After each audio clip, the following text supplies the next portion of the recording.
15 ரூபாய்க்கு நீங்கள் விற்கும்போது அந்த பொருள் அந்த பொதுமக்களுக்கு வாங்கக்கூடிய சக்தி இருக்கணும்.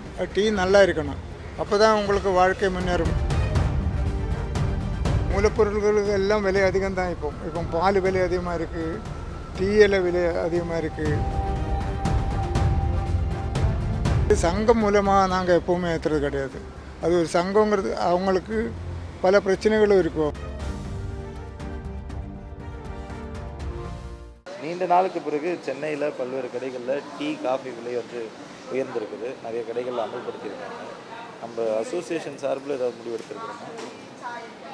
சென்னை பெருநகர டீ கடை உரிமையாளர் சங்கம் தான் எங்களுடைய சங்கம். அதனுடைய பிரசிடண்டாக இருக்கேன் நான். அதாவது 45 வருஷமாக எங்கள் சங்கத்தில் நாங்கள் முடிவு பண்ணி விலையேற்றுறது கிடையாது.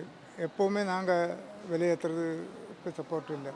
ஆனால் கூட டீ கடைக்காரனுடைய வாழ்க்கை முன்னேறுவதற்கான அந்தந்த காலத்தில் இருக்கக்கூடிய விலைவாசிக்கு ஏற்ற போல் டீ விற்றுட்டு இருக்கிறோம். இப்போ சமீபத்தில் ஏதோ ஒரு கடையில் விலை அதிகமாக இருக்குதுன்னு நியூஸ் வந்திருக்கு. அது சங்கம் மூலமாக நாங்கள் முடிவு பண்ணல. சங்கம் மூலமாக எப்போவுமே விலையேற்றுறதுக்கான சப்போர்ட்டு கிடையாது. ஆனால் கூட விலைவாசிக்கு ஏற்ற போல் தரமான பொருள்கள், கலப்படம் இல்லாத பொருள்கள், நல்ல பொருள்களை கொடுத்து நீங்கள் விலை எவ்வளோ வேணாலும் விற்றுக்கலாம். அதுதான் நாங்கள் சொல்லிகிட்டு இருக்கிறோம். விலை நீங்கள் தரமான பொருளை கொடுத்து தான் நீங்கள் டீ விற்கணும். இல்லைன்னா பொதுமக்களுக்கும் பிரச்சனையாடும். தரமில்லாத பொருட்களுக்கு கொடுத்தேன்னா பொதுமக்களுக்கு பிரச்சனையாக இருக்கும். சாதாரண மக்களுக்கு அது வாங்கக்கூடிய நன்றாக இருக்காது. உங்கள் வியாபாரம் போயிடும், உங்கள் வாழ்க்கையும் போயிடும். அதனால தான் நாங்கள் வற்புறுத்துறது என்னென்னா, நல்ல பொருள், கலப்படம் இல்லாதது, அப்பேற்பட்ட பொருள் கொடுத்து நீங்கள் எவ்வளோ விலைக்க வேணும்னு விற்றுக்கோங்க. இப்போது கூட நிறைய இடத்துல 10 ரூபாய்க்கு டீ விற்கிறோம், 12 ரூபாய்க்கு விற்கிறோம், 15 ரூபாய்க்கு விற்கிறோம், 25 ரூபாய்க்கு விற்கிறோம். இந்த வடநாட்டில் இருக்கிறவங்களெல்லாம் இந்த சாயின்னு சொல்லி ஒரு டீ 25 ரூபாய்க்கு விற்கிறோம். அது கூட நடைமுறையில் தான் இருக்குது. ஆனால் கூட சாதாரண மக்கள், சாதாரண சந்து முன்னில் இருக்கக்கூடிய டீ கடைகள்லாம் அந்த 10 ரூபாய்க்கும் 12 ரூபாய்க்கும் இன்றைக்கி விற்றுட்டு தான் இருக்கோம். ஆனால் இன்றைக்கி இருக்கக்கூடிய வாழ்க்கை நிலை இது நிறைய, அதாவது வீட்டு வாடகை, கடை வாடகை, எலக்ட்ரிக் பில்லு இதெல்லாம் நேர 1 மடங்கு 2 மடங்கு அதிகமாக இருக்குது. ஏன்னா முன்னெல்லாம் டீ கடைகள்லாம் ஒரு எலக்ட்ரிக் வாடகைன்னா ஒரு 2000-3000 ரூபா கொடுத்தது இன்றைக்கி 6000-7000 ரூபா கொடுக்க வேண்டிய நிலைமை இருக்குது. அதுபோல் கடை வாடகை ஏற்பட்ட வாடகை ஏறி இருக்குது. அதுக்கேற்ற போல் அவங்களும் கொஞ்சம் விலை ஏற்றி விற்றனா தான் நன்றாக இருக்கும். அதுக்கு தான் நாங்கள் எங்கள் சங்க உறுப்பினர்கிட்ட சொல்கிறது, நீங்கள் தரமான பொருளுக்கு கொடுங்க, விலை நீங்கள் எவ்வளோ விலைக்கானாலும் விற்றுக்கோங்க, அது எங்களுக்கு பிரச்சனை இல்லை. சங்கம் மூலமாக முடிவெடுத்து நாங்கள் ஒரு விலையேற்றுறது கிடையாது. அது எப்போவுமே இல்லை. அதுதான் எங்களுடைய முடிவு. மூலப்பொருட்கள் விலை உயர்வு ஏதாவது இருந்திருக்குதா சார்? மூலப்பொருட்களுக்கு எல்லாம் விலை அதிகம் தான். இப்போ பால் விலை அதிகமாக இருக்குது, டீயில் விலை அதிகமாக இருக்குது, சர்க்கரை விலை பரவாயில்ல, நார்மலாக இருக்குது, அது ஒரு அளவுக்கு தான் இருக்குது. ஆனால் கூட அந்த மாதிரி இருக்கக்கூடிய மற்ற அதுக்கேற்ற போல் இதுதான் இந்த எலக்ட்ரிக்கல் பில்லு, கடை வாடகை, இந்த மாதிரி பிரச்சனையெல்லாம் வரும்போது தான் இது அந்தந்த ஆட்களுக்கு தானே வரும். அதனால தான் விலை ஏற்றிட்டு இருக்கிறோம். கடை வாடகை எவ்வளோ சதவீதம் இன்க்ரீஸ் ஆகிருக்கு? லாஸ்ட் 2 இயருக்கு அப்புறம் இப்போ இன்க்ரீஸ் பண்ணுறாங்க. கடை இப்போ 2 இயருக்குள்ளே கடைக்கு ஏற்பட்ட வரி ஏற்றிருக்கு நிறைய பேர். இப்போ என்னுடைய கடை தான், சொந்தம் கடை தான். 2000 ரூபாய் இருக்கக்கூடிய வரி 8000 ரூபாய் இருக்குது.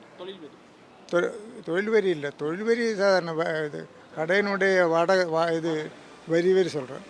அதுக்கேற்ற போல் அந்த பில்டிங் ஓனர் கூட விலை வரி ஏற்றிட்டு இருக்கும். அந்த வரி நாங்கள் கொடுக்கணும் இல்லையா? அந்த வாடகை அதிகமாக கொடுக்கணும். அந்த மாதிரி பிரச்சனை எல்லாம் வரும்போது சொந்த வாழ்க்கையில் கூட அவங்களுக்கு கஷ்டமாக இருக்குது. சொந்த குழந்தைகளை படிக்க வைக்க வேண்டியிருக்கு, வீட்டு வாடகை அதிகமாக இருக்குது. அப்போது சில இந்த மாதிரி விலைவாசி எல்லாம் வரும்போது கொஞ்சம் விலை ஏற்றிட்டு விற்போம். அது சங்கம் மூலமாக நாங்கள் எப்போவுமே ஏற்றுறது கிடையாது. அது ஒரு சங்கங்கிறது அவங்களுக்கு பல பிரச்சனைகளும் இருக்கும் அவங்களுக்கு. ஏன்னா சங்கத்துக்கு நாங்கள் எங்களுடைய உறுப்பினர்களுக்கெல்லாம் மற்ற பல பிரச்சனைகள் இருக்குது. அந்த பிரச்சனைகளுக்கெல்லாம் நாங்கள் அப்பப்போது ஈடுபட்டுருக்கோம். இதுதான் எங்களுடைய சங்கத்தினுடைய முடிவு. டீ மாஸ்டருக்கு எவ்வளோ சம்பளம்? டீ மாஸ்டருக்கெல்லாம் இன்னைக்கு 750 800 1000 எல்லாம் டீ மாஸ்டருக்கு இருக்குது. முன்னில் 500 600 400 இருந்தது தான். அதுவும் அதிகமாக இருக்குது ஒரு டீ மாஸ்டருக்கு. சாதாரண கூட இருக்கிறவங்களுக்கு 400 500 இருக்குது. சாதாரணமாக வந்து ஆட்டோ ஓட்டுறவங்க கூலி தொழிலாளர்கள் அதிகமாக டீ பழக்கம் அதிகமாக இருக்குது. மற்ற ஐடி கம்பெனியில் இருக்கிறவங்க எல்லாருமே ஸ்டார்பக்ஸ் அந்த மாதிரி நீங்கள் சொன்ன மாதிரி சாய்க்கிங் அந்த மாதிரி போயிட்டாங்க. ஒரு 15 ரூபா ஒரு டீ அப்படின்றப்போ அவங்களுக்கு அது அவங்களோட பட்ஜெட்டுக்குள்ளே இருக்குமா? அதுதான் நாங்கள் சொல்கிறது. 15 ரூபாய்க்கு நீங்கள் விற்கும்போது அந்த பொருள் அந்த பொதுமக்களுக்கு வாங்கக்கூடிய சக்தி இருக்கணும். டீ நல்லா இருக்கணும். அப்போ தான் உங்களுக்கு வாழ்க்கை முன்னேற முடியும். இல்லைன்னா என்னென்னா வியாபாரம் போயிடும். வியாபாரம் போச்சுன்னா உங்கள் வாழ்க்கை இல்லாமல் இருக்கும். அதுதான் தரமான பொருள்கள், கலப்படம் இல்லாத பொருள்கள் கொடுத்து நீங்கள் விலை வாங்கிக்கோங்க சொல்கிறேன். கலப்படமும் அது நீங்கள் திரும்ப அந்த விஷயம் சொல்கிறீங்க, தரமான பொருள் கொடுக்கணுன்றது அழுத்தமாக சொல்கிறீங்க. ஆமாம், கலப்படமான பொருட்களில் டீ போகிறது கலப்படமான பொருள் கூட இருக்கும். அதாவது இப்போ சுருக்கமாக சொன்னேன்னா இப்போ புரூக்கு பொண்டு டீயில் இருக்குது. அதுலேயே பல விதமான விலைகள் இருக்குது. 250 ரூபா இருக்குது, 400 ரூபா இருக்குது, 500 ரூபா இருக்குது, 600 ரூபா இருக்குது. பாரியன் கம்பெனி டீ இருக்குது, அதுவும் விலை வித்தியாசமாக இருக்குது. அந்த மாதிரி சில லோக்கல் டீயெல்லாம் இருக்கும். அந்த லோக்கல் டீயெல்லாம் வாங்கி விற்காதுன்னு நாங்கள் சொல்கிறோம். அதுதான் தரக்குறைவாக இருக்கும். அது வாங்கி விற்றேன்னா வியாபாரமே போயிடும். அதுதான் நாங்கள் தரமான பொருள்கள் வாங்கி விற்கணும்னு சொல்கிறது. செய்திகளை உடனுக்குடனும் துல்லியமாகவும் தெரிந்து கொள்ள சப்ஸ்கிரைப் பண்ணுங்க.